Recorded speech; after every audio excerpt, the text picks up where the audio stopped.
Hello everyone, this is Kamal making this video. और हम दोबारा से वापस आ गए हैं हमारे चैनल डीएस एकेडमी बाय केएनडीएस पे चैप्टर 2 बिजनेस स्टडीज के टॉपिक को लेकर के। इस टॉपिक का नाम है प्रिंसिपल्स ऑफ मैनेजमेंट। तो चलिए बात करते हैं प्रिंसिपल्स ऑफ मैनेजमेंट के बारे में। तो पहले आप सभी के सामने एक बढ़िया सा एग्जांपल प्रेजेंट करना चाहूंगा। आप सभी मुझे बताइए कि ये एक सिचुएशन है, हाइपोथेटिकल सिचुएशन ऐसे इमेजिन करिए कि मान लीजिए कि आपके स्कूल में कल से प्रिंसिपल बोले कि बच्चों स्कूल में आने के लिए कोई नियम नहीं है, कोई कानून नहीं है, आप जब मर्जी आओ, जैसे मर्जी आओ, जब मर्जी जाओ, जो मर्जी काम करो, पढ़ो ना पढ़ो। तो आपको कैसा लगेगा? अब सही बच्चे बोलेंगे सुन के तो बहुत अच्छा लग रहा है, बहुत अच्छा सही लगेगा।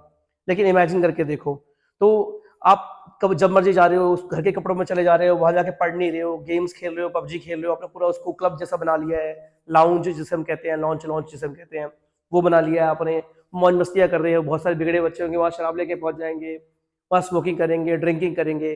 तो क्या ऐसे अच्छा लगेगा? आप लोग के साथ अच्छा लगेगा, कुछ दिन तो चलेगा तो बहुत अच्छा लगेगा। लेकिन क्या ऐसे में आपका जिंदगी का ऑब्जेक्टिव पूरा हो पाएगा? पढ़ाई कर पाओगे? नहीं। मैं बताऊं, किसी को भी अच्छा नहीं लगेगा, जो बिगड़े बच्चे उनको भी अच्छा नहीं लगेगा।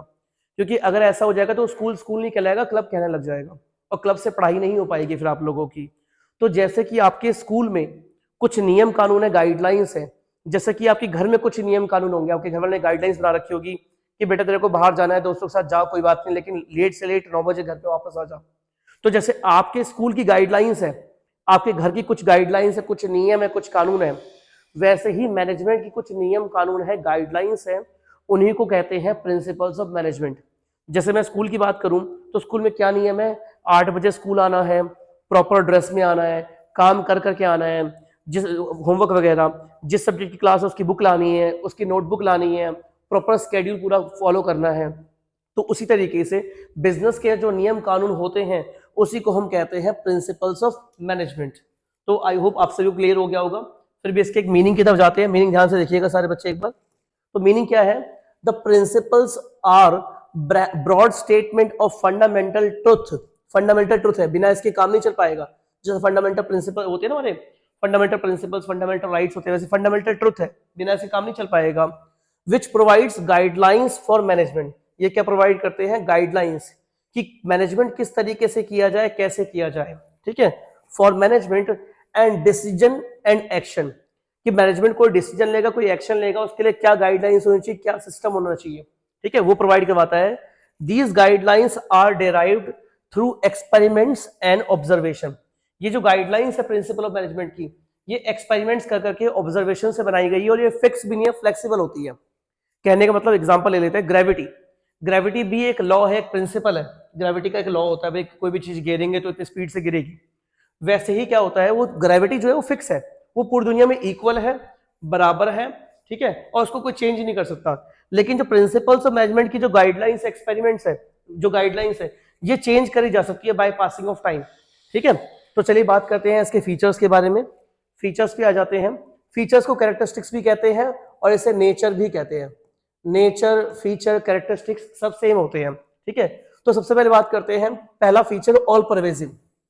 जो जो प्रिंसिपल्स ऑफ मैनेजमेंट है वो ऑल परवेजिव है, हर जगह इक्वल है, एक जैसे है। यानी ये इंडिया में भी ऐसे ही है, ये यूरोप में भी ऐसे ही है, और ये यूएसए में भी ऐसे ही है। यानी कि जो नियम है वो सब जगह पर, जो प्रिंसिपल्स मैनेजमेंट के जो नियम है वो हर जगह पर समान है, इक्वल है। ठीक है, ये मल्टी डायमेंशनल है। मल्टी डायमेंशनल मतलब क्या होता है? प्रिंसिपल्स ऑफ मैनेजमेंट, जैसे मैं अगर बात करूं आपके स्कूल की, तो वो एडमिशन के लिए भी वैसे ही है, आपके एग्जामिनेशन के लिए वैसे ही है, आपके फीस के क्राइटेरिया के लिए भी सेम टू सेम ही है। जैसे एग्जांपल है, कंपनी की बात करें तो कंपनी में प्रिंसिपल्स ऑफ मैनेजमेंट सिर्फ सेल्स के लिए नहीं होते, प्रोडक्शन के लिए भी होते हैं, परचेज के लिए भी होते हैं, एचआर के लिए भी होते हैं, फाइनेंस डिपार्टमेंट के लिए भी होते हैं।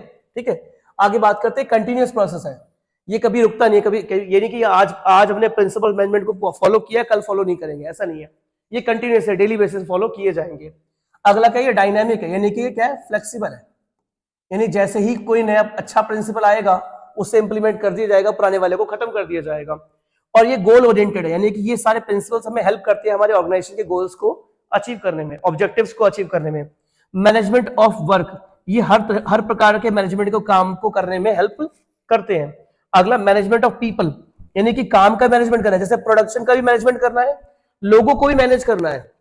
ठीक है, और मैनेजमेंट ऑफ ऑपरेशंस, और ओवरऑल जो जितनी एक्टिविटीज हो रही है, जैसे हम क्या करते हैं, रॉ मटेरियल परचेज करते हैं, ये डिजिटल बोर्ड बनाते हैं, और इसको बेचते हैं, उसे बोलेंगे ऑपरेशंस। ठीक है, ठीक है। तो ये हम पूरे ऑपरेशन में भी प्रिंसिपल मैनेजमेंट फॉलो करते हैं, हम लोगों का भी मैनेजमेंट करते हैं, हम काम का मैनेजमेंट करते हैं, और इन सभी के लिए हम क्या करते हैं, हम कैरियर में प्रिंसिपल्स मैनेजमेंट का इस्तेमाल करते हैं। ठीक है, तो आई होप आप सभी को इसके फीचर्स क्लियर हो गए होंगे। ये फीचर्स जो है मैनेजमेंट के भी हैं और ये प्रिंसिपल्स मैनेजमेंट के भी है, लगभग सिमिलर है। ठीक है, आगे की बात करते हैं कि भाई बेसिकली 14 प्रिंसिपल जो है जो एफडब्ल्यू टेलर के द्वारा दिए गए थे, सॉरी हेनरी फेयोल के द्वारा दिए गए थे। किसके द्वारा? हेनरी फेयोल के द्वारा जो 14 प्रिंसिपल्स दिए गए थे, हम उनको पढ़ेंगे एक एक करके। ठीक है, तो ये स्टार्ट होते हैं डिवीजन ऑफ वर्क से। तो डिवीजन वर्क हमारा कहां पर है? Division of work here. तो सबसे पहला प्रिंसिपल हमारा होता है डिवीजन ऑफ वर्क। इसके लिए एग्जांपल क्या है, जैसे मान लीजिए आप एक बिजनेस कर रहे हैं, ग्रोसरी शॉप चला रहे हो, अच्छे तरीके से काम कर रहे हैं, बढ़िया काम चल रहा है, काम बढ़ गया, ग्रोसरी शॉप बड़ी हो गई और बड़ी हो गई और बड़ी हो गई और बड़ी हो गई, अब वो एक डिपार्टमेंटल स्टोर बन चुकी है, यानी एक तरीके से विशाल मेगा मार्ट जैसा बड़ा सा स्टोर बन चुका है। तो क्या आप मालिक को तो आप ही सामान बेचोगे, आप ही सामान खरीदोगे, आप ही सामान के बारे में कस्टमर्स को बताओगे, आप ही बिलिंग करोगे, आप ही मैनेजमेंट करोगे? क्या ऐसा हो सकता है? नहीं, बिल्कुल पॉसिबल नहीं है। अगर आप दुकान पे बैठोगे तो परचेज करने के लिए किसी और को जाना पड़ेगा। अगर आप पैसे काटने बैठे तो बाकी लोगों का मैनेजमेंट, ध्यान रखने का काम कोई और करेगा, बिलिंग कोई और करेगा। ठीक है, इस तरीके से क्या होता है, जब ऑर्गेनाइजेशन का साइज बढ़ता है तो लोग क्या करते हैं, आपस में काम डिवाइड कर लेते हैं। जैसे एग्जांपल के तौर पे आपके स्कूल में क्या होता है, टीचर्स को जैसे ही काम मिलता है, टीचर्स को जनरली बहुत सारा काम मिलता है, जो क्लास टीचर्स होते हैं, अटेंडेंस रजिस्टर बनाओ, मॉनिटर डायरी बनाओ, डिसिप्लिन डायरी बनाओ, वगैरह वगैरह वगैरह। मेरे से तो 5-5 6 बनवाई जाती थी एक टाइम पर। ठीक है, तो वो सारी डायरीज वगैरह बनाने का हम खुद थोड़ी करते थे। अगर मैं करने बैठ जाऊंगा तो काम कैसे होगा? तो क्लास का मैं इंटेलिजेंट बच्चा पकड़ते थे जो होता है, मुझसे बोला जाता है बच्चों जरा हेल्प करो अटेंडेंस रजिस्टर बनाने में, मॉनिटर डायरी बनाने में, डिसिप्लिन डायरी बनाने में, बच्चों के नाम लिखो, सारे डेज फिल करो, वगैरह वगैरह ये सब। तो हम काम को डिवाइड कर लेते हैं।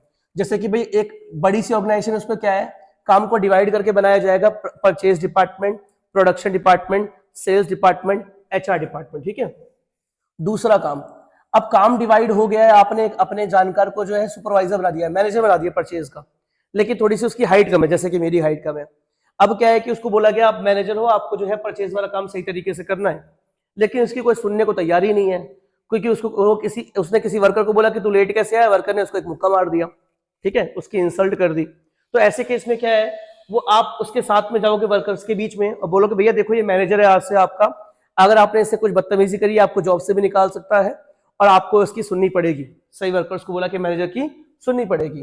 तो अगर मैनेजर्स को काम आपने डिवाइड करके दिया है, उससे काम करवाना है, तो उससे पावर टू टेक डिसीजन या अथॉरिटी भी देनी पड़ेगी और उसको रिस्पॉन्सिबिलिटी भी देनी पड़ेगी। जैसे क्लास मॉनिटर्स की होती है, जैसे क्लास टीचर ने मॉनिटर बनाया ध्यान रखने के लिए, और मॉनिटर को बोला कि बच्चे कुछ फालतू बोलेंगे तो लड़कों के कद लगा भी देना और बाकी बच्चों की लड़कियों के नाम लिखे ना, उसको बाद में हम देख लेंगे। ठीक है, तो इस तरीके से जो सिस्टम होता है। तो अब क्या है कि मॉनिटर को हमने अथॉरिटी दी है कि किसी बच्चे को पीट भी देना है, कोई दिक्कत वाली बात नहीं है। तो बदले मॉनिटर की रिस्पॉन्सिबिलिटी भी है कि क्लास शांत होनी चाहिए, डिसिप्लिन होना चाहिए क्लास में। वो बात अलग है, आजकल के बहुत सारे मॉनिटर्स जो ये वीडियो देख भी रहे होंगे, वो सारे खुद पूरी क्लास को लिए पूरे स्कूल में घूम रहे होते हैं, हांड रहे होते हैं, वो एक अलग केस है। ठीक है, आगे बात करते हैं डिसिप्लिन। डिसिप्लिन कहता है कि भाई देखो, डिसिप्लिन सिर्फ लोअर लेवल मैनेजमेंट के लिए नहीं है, वर्कर के लिए नहीं है, सुपरवाइजर के लिए नहीं, मैनेजर के लिए नहीं है, ये सबके लिए। अगर लेवल ऑफ मैनेजमेंट के हिसाब से बात करूं, मान लो आप एक ऐसे स्कूल में पढ़ते हो जहां पे प्रिंसिपल खुद 8 बजे का टाइम है लेकिन 9-10 बजे आता है, उसको देखा देखी क्या करेंगे, जो वाइस प्रिंसिपल है वो लेट आना शुरू कर देंगे। उसको देखा देखी क्या होगा कि टीचर्स लेट आना शुरू कर देंगे। टीचर्स को देखा देखी बच्चे लेट आना शुरू कर देंगे। कोई ना कोई बच्चा मुंह फट होता है, वो बोल देगा कि सर मेरे को क्या बोल रहे हो, हमारे तो स्कूल का प्रिंसिपल ही लेट आता है।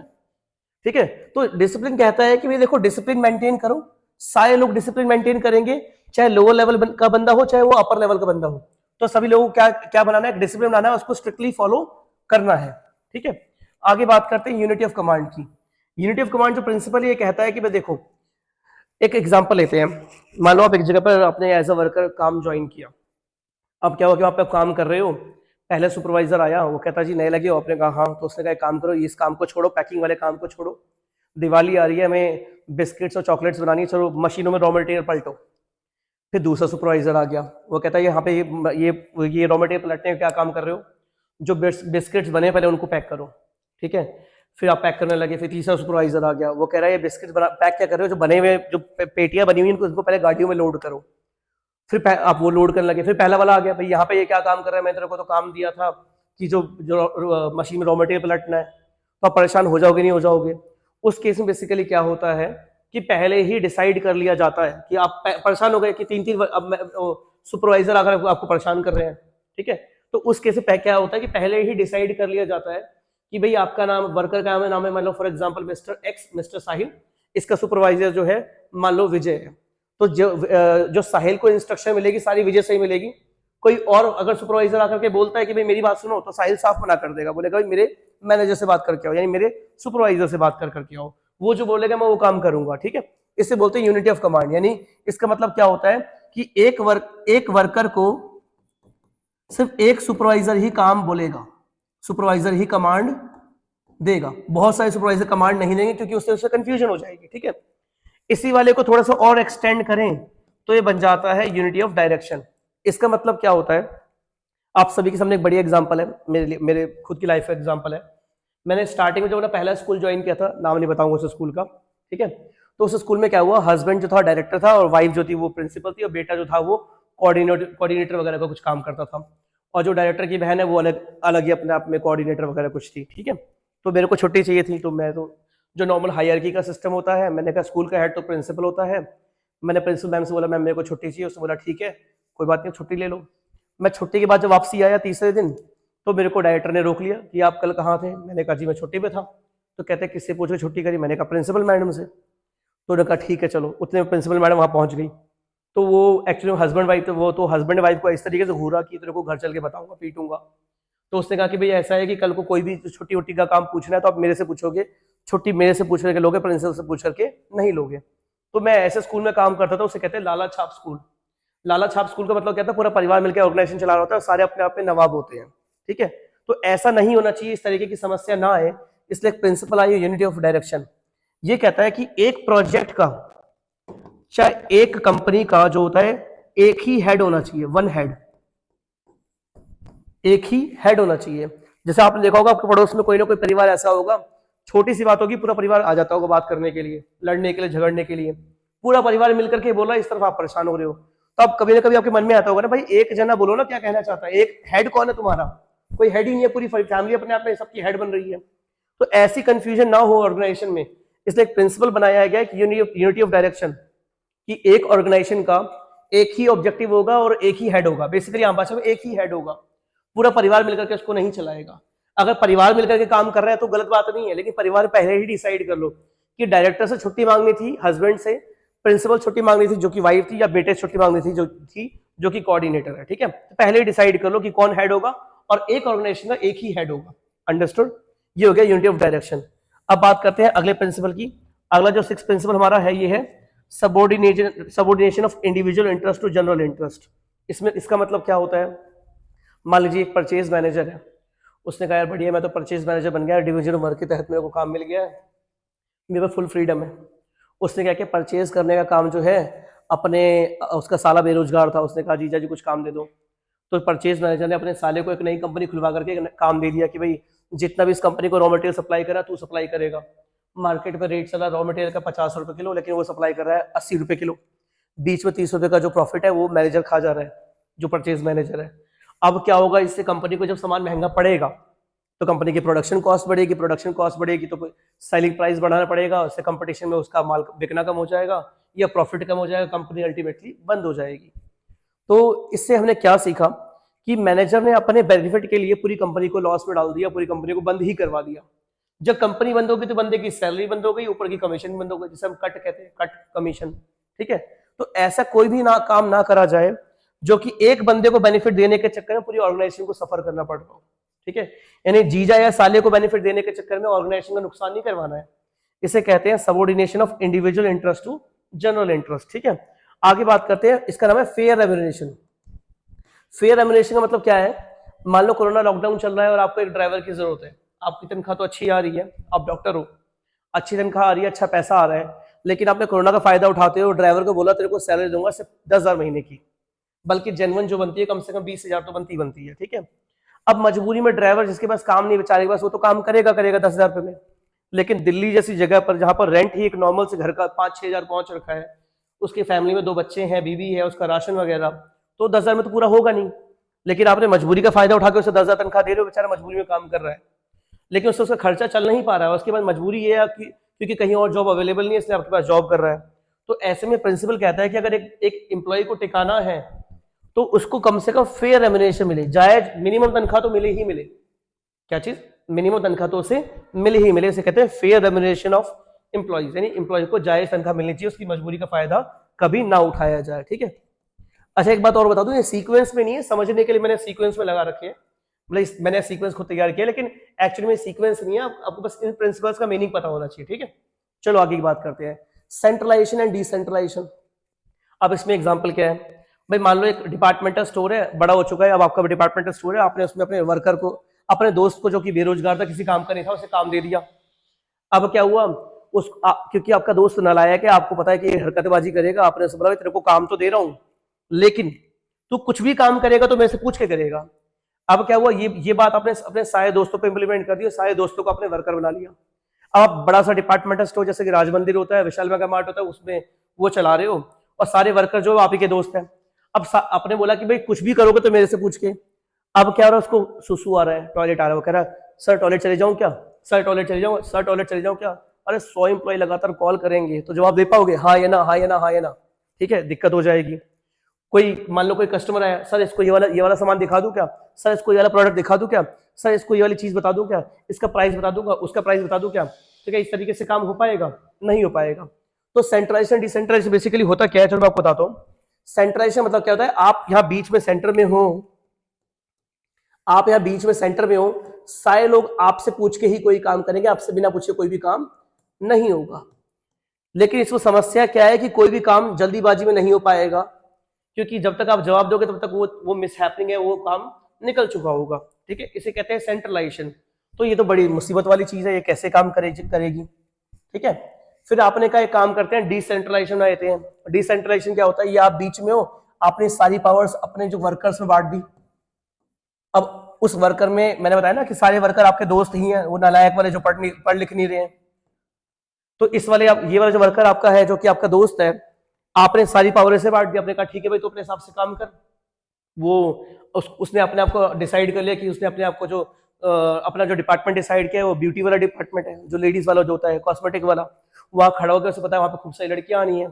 तो लड़की एक बड़ी सुंदर से सुंदरी आई, उसने कहा जी ये वाली क्रीम कितने की।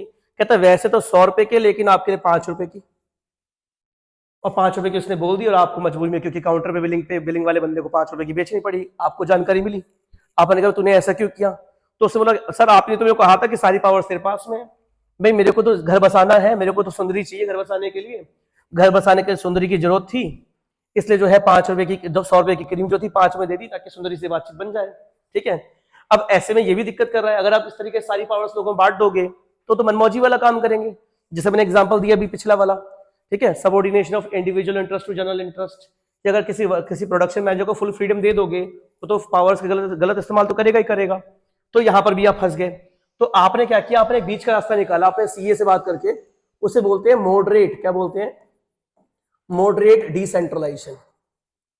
मॉडरेट डिसेंट्रलाइजेशन मतलब क्या है, आपने अपने वर्कर्स को बोला भाई आपकी रिस्पॉन्सिबिलिटी तो बांट दी गई है, पावर्स तो बांट दी गई है, लेकिन आपको वो उन वर्कर्स को कुछ भी बड़े डिसीजन से पहले आपसे पूछना है। जैसे एग्जांपल के तौर पे आपने बंदे को एचआर डिपार्टमेंट का हेड बना दिया। एचआर डिपार्टमेंट वो होता है जो लोगों को हायर करता है, तनख्वाह देता है और लोगों को काम से भी कभी भी निकाल देता है। तो आपने जिसको एचआर बनाया, आपने उसको पहले ही कह दिया भाई देख सिंपल सी बात सुन ले, तू एचआर डिपार्टमेंट बड़ा बनने जा रहा है, आप देख ले कोई भी तू कितने बंदों को काम से निकालेगा ये तेरी रिस्पॉन्सिबिलिटी है। जितने बंदों को काम से निकालेगा मुझे तू हर महीने आके रिपोर्ट देगा कि ये एम्प्लॉय निकालेगा, ये एम्प्लॉय रखेगा। जो एम्प्लॉय निकाले गए उनका नाम, फोन नंबर, एड्रेस मेरे को बताएगा, उनसे एक एग्जिट इंटरव्यू लेगा। एग्जिट इंटरव्यू क्या होता है, उसमें पूछा जाता है कि भाई जो आपने ये जो कंपनी है छोड़ के क्यों जा रहे हो, इस कंपनी में क्या क्या इंप्रूवमेंट्स की जरूरत है, वगैरह वगैरह। ठीक है। तो ऐसे में क्या है कि वो जो एचआर डिपार्टमेंट का हेड है, एचआर मैनेजर, वो अपनी मनमौजी तो करेगा लेकिन लिमिट में करेगा, बिल्कुल अंधे वाला काम नहीं करेगा कि सारे बंदे निकाल दिए, सारे अपने रिश्तेदार भर लिए। ठीक है। तो इसे कहते हैं मॉडरेट डिसेंट्रलाइजेशन। तो मैं देखना है कि पूरा सेंट्रलाइजेशन हो जाए, पूरा डिसेंट्रलाइजेशन हो जाए, मॉडरेट वाला काम बने। कौन सा वाला काम बने? मॉडरेट वाला काम, मॉडरेट। ठीक है। आगे बात करते हैं स्केलर चेन की। स्केलर चेन क्या होता है, देखो आपको ये समझाते हैं, ध्यान से देखना चलो एक बार। स्केलर चेन प्रिंसिपल कहता है कि देखो इस तरीके से होता है, मैं पहले आपको ड्रॉ करके दिखाता हूं।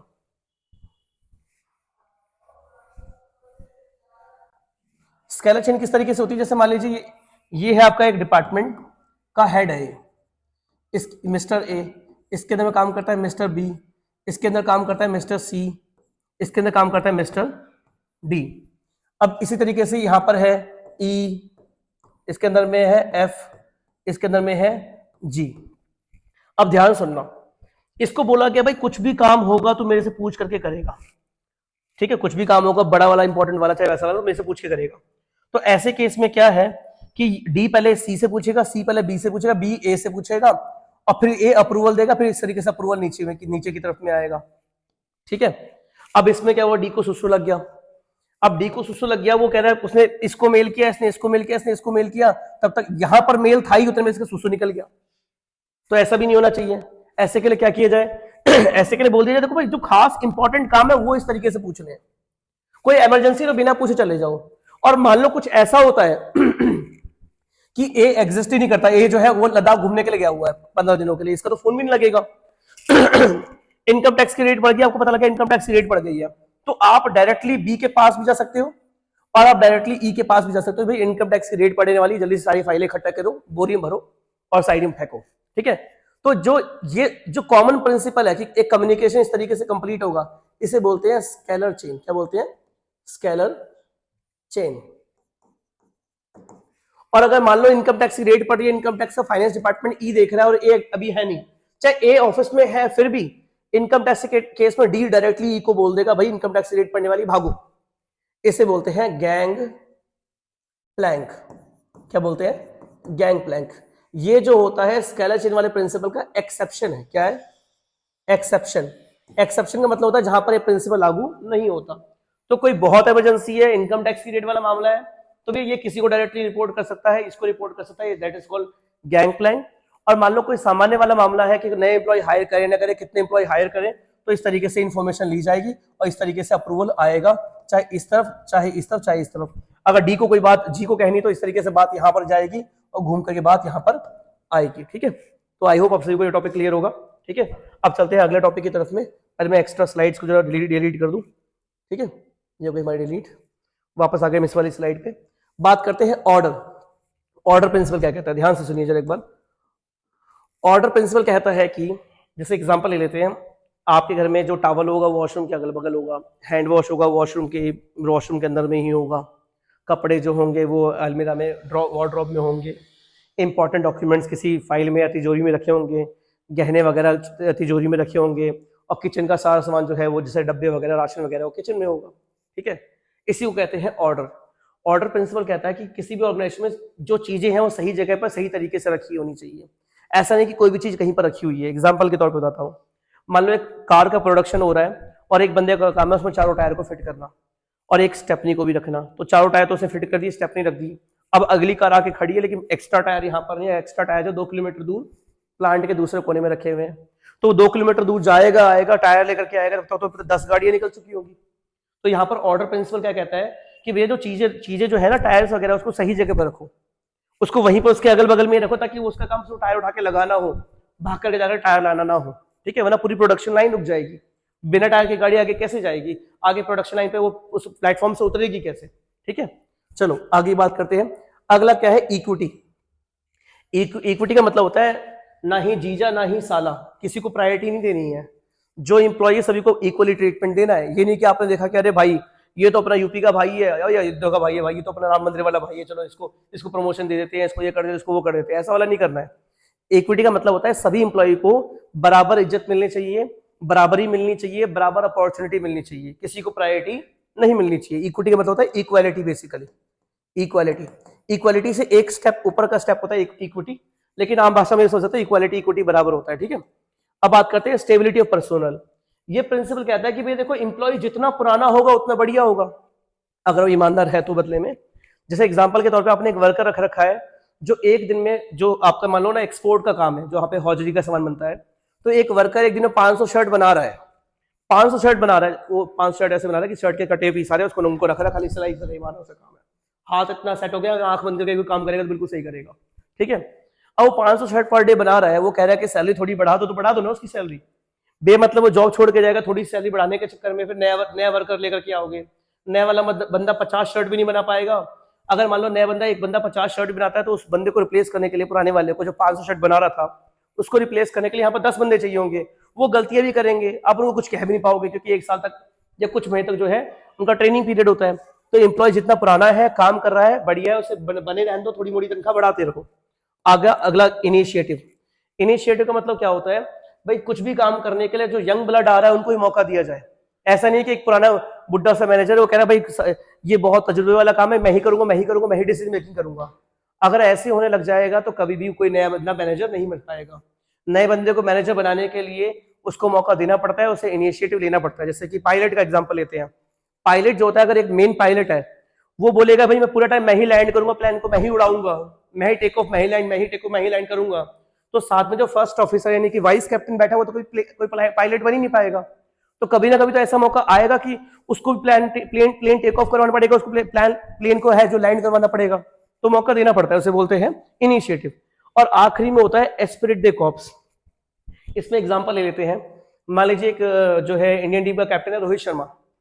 अब इंडियन एक सीरीज जीती, रोहित शर्मा कह रहा है मैं ही हूँ, मेरी वजह से जीते हैं, मैं ही मैं, वो कमेंट्री में होता है, मैंने जितवाया, मैं ही मेन प्लेयर हूँ, मैं ही कैप्टन हूँ, मैं ही मैं करता रहेगा।